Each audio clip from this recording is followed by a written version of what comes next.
Olá, caro aluno! Hoje nós vamos falar sobre o poder do pensamento para você conseguir atingir seus objetivos. Está preparado? Então vem comigo.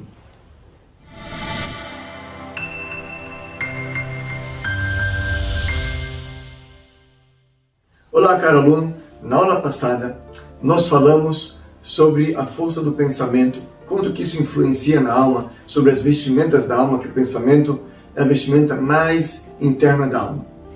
Hoje nós vamos falar sobre um outro assunto muito interessante que vai lhe ajudar a vencer e atingir todos os seus objetivos. O Baal Shem Tov ele escreve: Binkom bamakom shemachshavto shel adam nimtza, sham hu nimtza. No local onde o seu pensamento se encontra, é lá que você se encontra também. Ele deu alguns exemplos. Uma vez ele viajou com um grupo de alunos e ele sentou num restaurante, na verdade, no refeitório da pensão onde ele dormiu. Era uma pensão kasher e era Shabbat. Ele estava sentado com os alunos na mesa e tinha uma mesa próxima a ele, tinha um senhor de chapéu, barba e com as peotas enroladas, comendo uma carne. Ele pediu para os alunos fecharem os olhos, darem os braços, cantarem uma melodia, e de repente os alunos viram algo assim terrível: um boi com chapéu e barba, peot, comendo outro boi. Eles acordaram. O santo falou: isso que vocês viram é o nosso vizinho de mesa, porque ele está tão compenetrado na carne, está tão compenetrado no boi que ele está comendo, que ele se tornou realmente um boi. Então, no local onde o pensamento se encontra, é lá que você se encontra. O próprio Baal Shem Tov, uma vez, ele parou a reza, foi até um frequentador da sinagoga e deu para ele: Shalom Aleichem, bem-vindo. E o frequentador falou: mestre, eu já estou aqui faz 2 horas. Ele falou: não, você não está aqui 2 horas. Você estava passeando, você estava um pouquinho em Moscou, um pouquinho em Paris, um pouquinho em Londres. Agora você chegou, então seja bem-vindo, meu caro. Onde o pensamento da pessoa está, é lá que ele se encontra. O Rebbe Arayatsu, o 6º Rebbe de Rabat, quando ele era uma criança pequena, ele estava em casa, debruçado na janela, olhando para fora. Ele morava em Lubavitch. Bom, o que tem fora da casa de Lubavitch, quando você olha pela janela? Devia ter uma vaca pastando, um jumento carregando alguma coisa, um Hassid talvez pensando em Deus. Mas o pai dele não gostou. O pai dele chamou ele e falou: meu filho, é melhor você ir para o lado de fora da casa e ficar olhando para dentro, do que estar dentro e olhando para fora. Porque onde o pensamento está, é lá que você está. Você está fisicamente em casa, mas no seu pensamento você está fora. Ou seria melhor talvez você estar fora de casa, com o pensamento olhando para dentro. Então isso é uma ferramenta muito forte. A gente via nos Hassidim e no Rebbe isso também. O Rebbe, ele certa vez pediu para o seu secretário preparar para ele uma pasta com o nome dos seus Hassidim. Isso era no início, quando ele se tornou Rebbe, com o nome de vários Hassidim. E era um fichário assim, o Rebbe de vez em quando olhava. Depois saiu da mesa dele.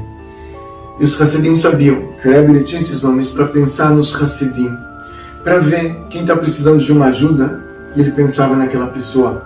Isso realmente ajudava a pessoa. Tinha um mestre Hassídico, o Rebbe Pinchas de Koretz, que escreveu uma carta para o mestre dele, o Magid Ben Mezrich, agradecendo pelo fato do mestre dele ter pensado nele em Rosh Hashanah, no meio da reza de Rosh Hashanah. Eles moravam em cidades diferentes. Naquela época não existia celular, mesmo se existisse telefone, eles não poderiam estar conectados em Rosh Hashanah, no dia sagrado, não se mexe em telefone. Mas bem antes disso existir, quando o Rebbe pensou nele, quando o Rebbe Rav Magid pensou no Rebbe Pinchas de Koretz, o Rebbe Pinchas de Koretz, ele se despertou. Ele agradeceu depois de Rosh Hashanah uma carta para o Rebbe: muito obrigado por ter lembrado de mim no meio da reza de Rosh Hashanah. Ele fala: quando o Senhor pensou em mim aí, logo logo eu senti aqui. Pensamento não tem limite. Onde você pensa, é lá que você está. Eu tive o mérito de conhecer um rabino, Rabbi Mendel Futterfass, que ele passou 12 anos em campos de trabalhos forçados da Rússia comunista, pelo pecado de estar tentando manter viva a chama judaica na Rússia comunista. Na primeira vez que ele foi pego e ele foi jogado numa solitária escura, ele foi para o canto da cela. Ele imaginou o Rebbe em seu pensamento e ele pediu para o Rebbe algumas coisas. Ele imaginou como se ele estivesse pedindo para o Rebbe. Depois de 12 anos ele saiu da prisão, e depois de alguns anos ele saiu também da Rússia soviética e ele foi para Londres. Ele tinha uma filha que estava morando em Londres. Quando ele estava na casa da filha, eles conversando, eles estavam dialogando, de repente a filha falou: pai, espera, eu lembrei, tem uma carta para você do Rebbe. Ela foi, pegou a carta e deu para ele. Ele falou: uau, essa carta está datada no mesmo dia que eu fui lá na prisão da solitária e eu mandei uma carta para o Rebbe em pensamento. Eu pensei nele e o Rebbe escreveu a carta e mandou para cá. Então, pensamento e desejo não tem barreiras, não tem limites. Ele consegue estar em qualquer lugar.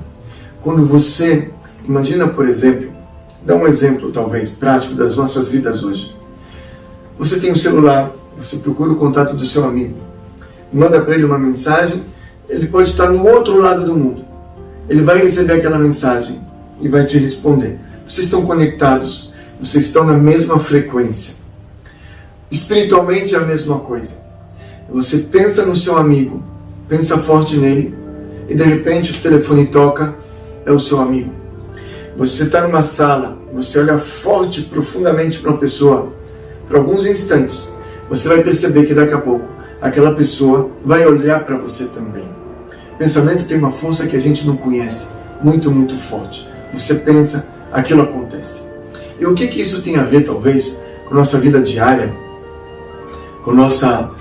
em atingir os nossos objetivos? Então se explica da seguinte maneira. Muitas pessoas falam: quando eu tiver dinheiro, eu vou abrir minha loja. Se eu tivesse dinheiro, eu faria aquele projeto. Quando eu tiver dinheiro, eu vou dar o primeiro passo. Gente, você não precisa de dinheiro. Você precisa um pensamento. Você precisa um objetivo. No momento que você tem um objetivo, o dinheiro vai entrar na frequência do seu objetivo também. No momento em que você visualizou o que você quer, eu quero essa loja, com esses produtos, dessa maneira, em tal local. No momento que você visualiza isso, e você se empenha fortemente a alcançar o seu objetivo, o dinheiro vai aparecer.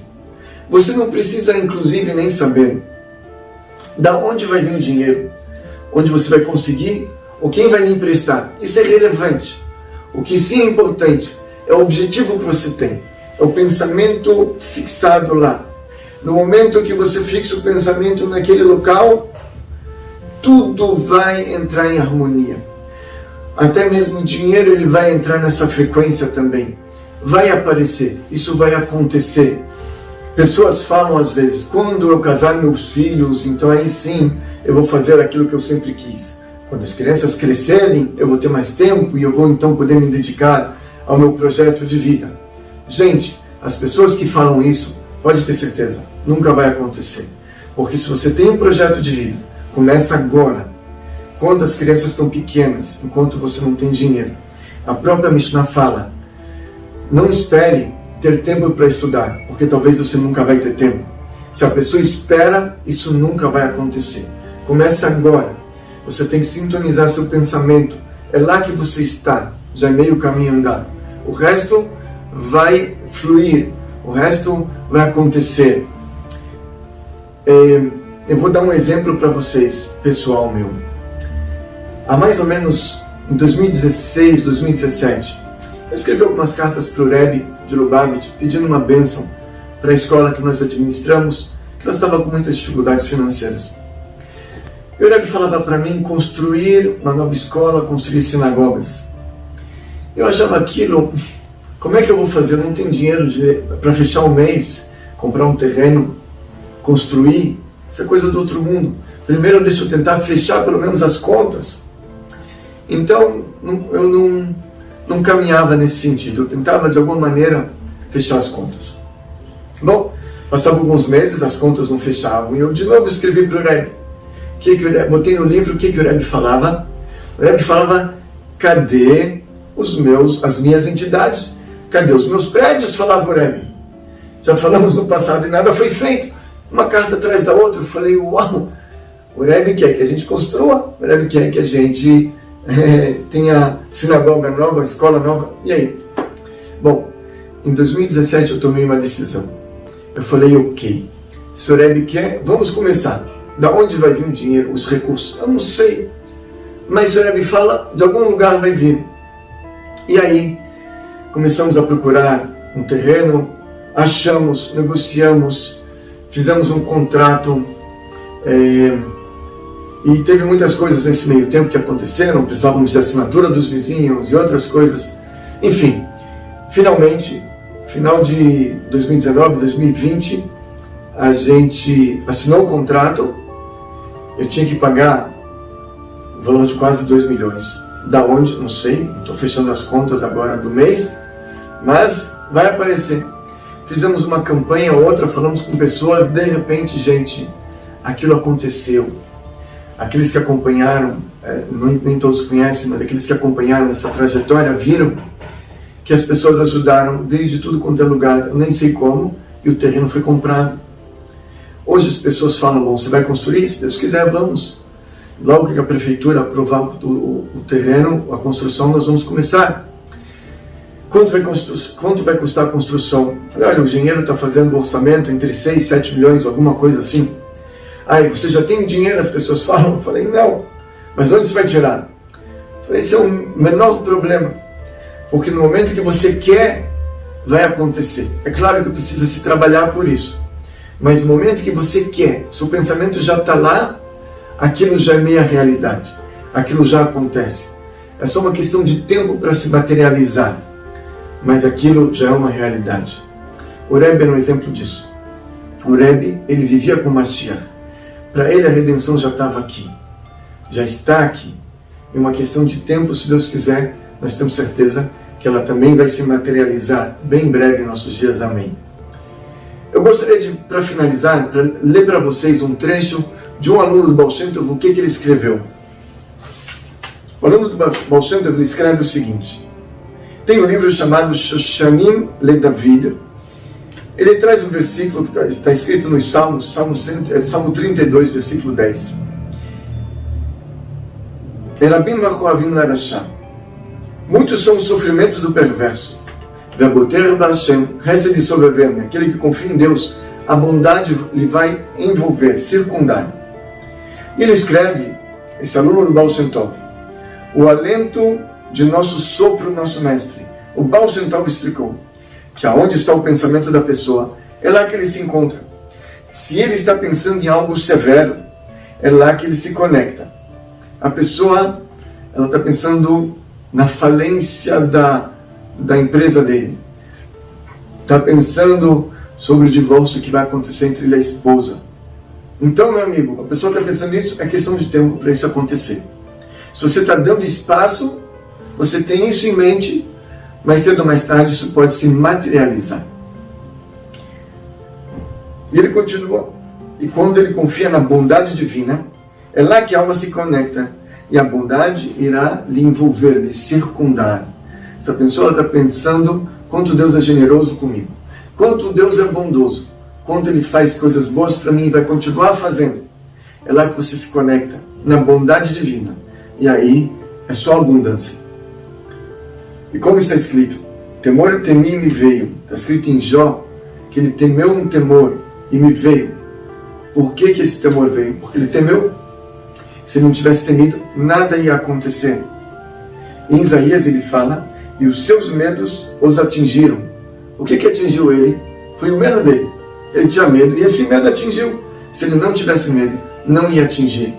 O próprio Moisés, quando ele saiu para ver os irmãos dele que estavam sendo escravizados no Egito, ele viu um egípcio batendo num irmão dele israelita. O que Moisés fez? Matou o egípcio. No dia seguinte, Moisés sai e vê dois irmãos dele brigando, Datan e Aviram. Ele fala para os dois, seu perverso, o que você está batendo no seu irmão? Ele fala, Alerguem o Talmer, eles responderam para Moisés, você quer me matar como você matou o egípcio também? Moisés está escrito lá, Vairá Vayomar Ahenodadavan. Moisés falou, ele temeu, ele falou, uau, foi descoberto tudo. E aí Faraó quis matá-lo. Por que Faraó quis matar Moisés? Porque ele temeu e ele disse, não só temeu em pensamento, que já é negativo, ele disse, ele proferiu em palavras também. E como isso, ele tinha medo, acabou acontecendo. Porque ele tinha medo. Se Moisés não tivesse medo, nada ia acontecer. O Faraó ia esquecer e não ia precisar fugir do Faraó. E mais um trecho para finalizar, de um aluno do Baal Shem Tov, é um livro chamado Imrei Pninim, página 209. Ele traz o seguinte: Shamati mefurash pi mori b'makom shel adam shamukulo. Escutei explicitamente da boca do meu mestre, o Baal Shem Tov, que é onde se encontra o pensamento da pessoa. Lá ele se encontra completamente.